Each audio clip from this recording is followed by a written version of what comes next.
আগামীকাল এবং তার পরের দিন অর্থাৎ 22 তারিখ 23 তারিখ এই দুদিন উত্তরবঙ্গের সব জেলাগুলোতে হোয়াইট স্প্রেড রেনফল হওয়ার সম্ভাবনা, আর দক্ষিণবঙ্গের সব জেলাগুলোতে ফেয়ারলি হোয়াইট স্প্রেড রেনফল হওয়ার সম্ভাবনা। 24, 25, 26 দক্ষিণবঙ্গের সব জেলাগুলোতে হোয়াইট স্প্রেড রেনফল হওয়ার সম্ভাবনা আছে এবং উত্তরবঙ্গের সব জেলাগুলোতে ফেয়ারলি হোয়াইট স্প্রেড রেনফল হওয়ার সম্ভাবনা রয়েছে।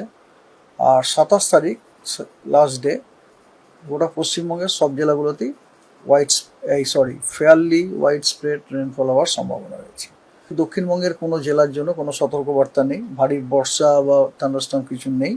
তবে উত্তরবঙ্গের সব জেলাগুলোতেই আজ বিক্ষিপ্তভাবে থান্ডারস্টর্ম লাইটনিংয়ের সতর্কবার্তা দেওয়া আছে এবং আপনার কালিম্পং এবং আলিপুরদুয়ারে বিক্ষিপ্তভাবে ভারী বর্ষণেরও সতর্কবার্তা দেওয়া রয়েছে। আগামীকাল দক্ষিণবঙ্গের সব জেলাতে বিক্ষিপ্তভাবে থান্ডারস্টর্ম লাইটনিংয়ের হওয়ার সম্ভাবনা রয়েছে এবং তার সাথে ঝোড়ো হাওয়া।